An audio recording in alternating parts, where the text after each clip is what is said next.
নমস্কার বন্ধুরা, আজকের রান্নাঘরে আপনাদের সবাইকে স্বাগত জানাই। আজকের রেসিপি হচ্ছে চিতল পিঠে, মানে দুধ চিতল পিঠে। তার জন্য এখানে আমি জল বসিয়ে দিয়েছি গরম। এখানে আমি 2 বাটি চালের গুঁড়ি নিয়ে নেব।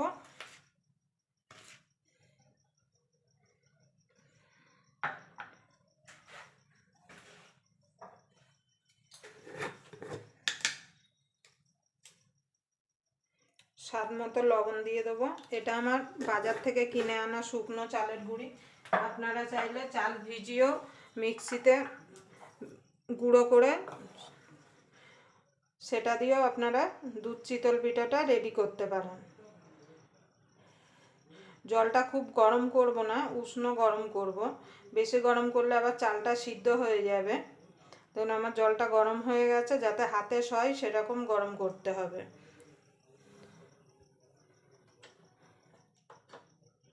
এখানে আমি 2 বাটি চালের গুঁড়ি নিয়ে নিয়েছি, আর তার মধ্যে লবণ দিয়ে দিয়েছি। এবার ভালো করে শুকনোটা আগে মিশিয়ে নেব।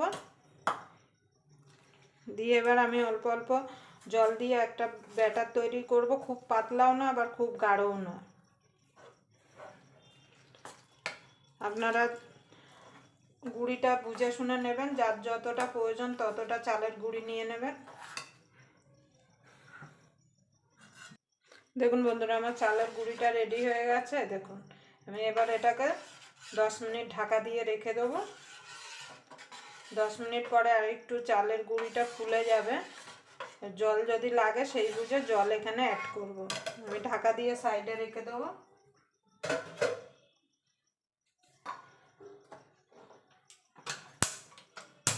এবার গ্যাসটা ধরিয়ে দেবো। ধরিয়ে এখানে আমার দুধটা গরমই আছে।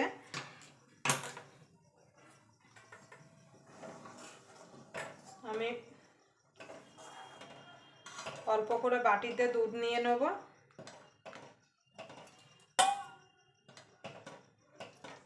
দুধ নিয়ে এর মধ্যে আগে গুড়টা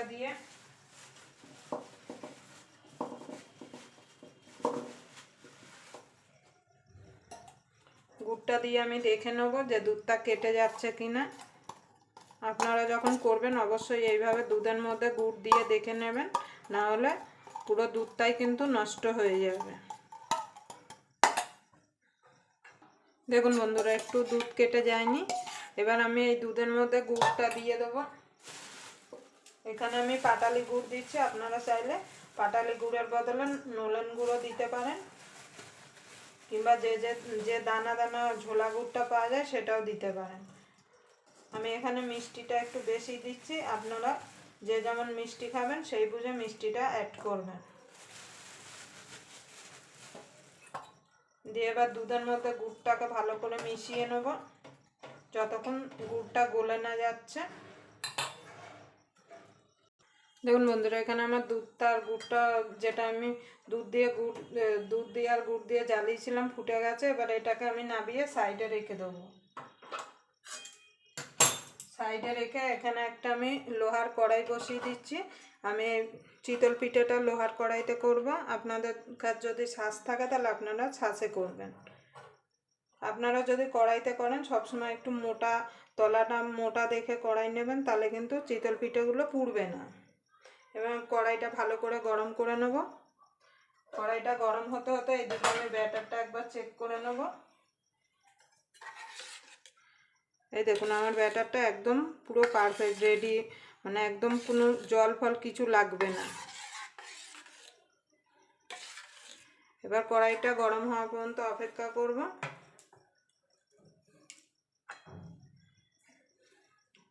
আমি কড়াইতে তেল দিয়ে দেব।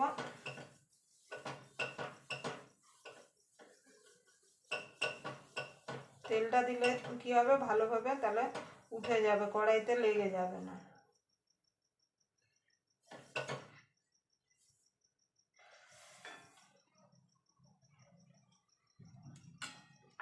এখানে কিন্তু গ্যাসটা একদম কমিয়ে কিন্তু এই চিতল পিঠেটা করতে হবে।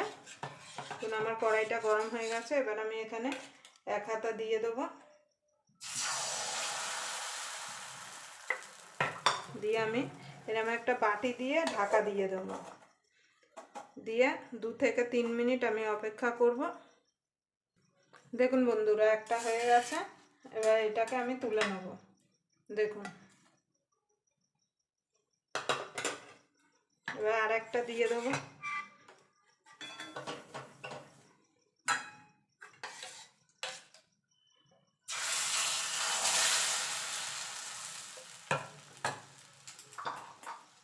আবার ঢাকা দিয়ে দেবো। ঢাকা দিয়ে মিনিট 2 এইভাবে এটাকে ঢাকা দিয়ে রাখবো, তাহলে চিতল পিঠাটা রেডি হয়ে যাবে। আমি এটা গরম গরম এই গরম দুধের মধ্যে দিয়ে দেবো। এটা আপনারা যখন করবেন তখন একটা করে তুলবেন আর গরম দুধের মধ্যে দিয়ে দেবেন, না হলে কিন্তু ভেতরে রসটা ঢুকবে না, দুধটা ঢুকবে না। দেখুন বন্ধুরা, একটা এবার বাটিটা তুলে দেখবো। দেখুন, আরেকটা আমার রেডি হয়ে গেছে। এই দেখুন, এইভাবে আমি বাকি পিঠেগুলো, চিতল পিঠেগুলো ভেজে নেব।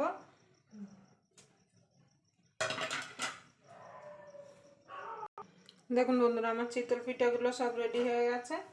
আমি এই যে দুধের মধ্যে দিয়ে দিয়েছি, এবার একটু গরম করে নেব। যদি আমার চিতল পিঠের রেসিপিটা আপনাদের ভালো লেগে থাকে তাহলে অবশ্যই একটা লাইক করবেন। আর যারা আমার চ্যানেলটা এখনও সাবস্ক্রাইবার করেনি প্লিজ সাবস্ক্রাইবার করে নেবেন। পাশের বেল আইকনটা অবশ্যই বাজিয়ে দেবেন, আমি যখন নিত্য নতুন রেসিপি আপলোড করব সবার আগে পাওয়ার জন্যে। চলুন, একটু গরম হলে তারপর কেটে দেখাচ্ছি কেমন হলো চিতল পিঠেগুলো। দেখুন বন্ধুরা, একটা ভিজে গেছে, আমি একটা তুলে দেখাচ্ছি কেটে যে কেমন হয়েছে।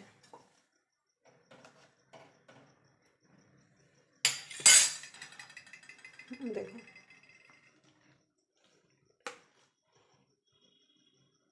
দেখুন কত সুন্দর হয়েছে। আবার আপনাদের সঙ্গে কোনো নতুন রেসিপি নিয়ে দেখা হবে। ততক্ষণ পর্যন্ত আপনারা সুস্থ থাকবেন, ভালো থাকবেন। নমস্কার।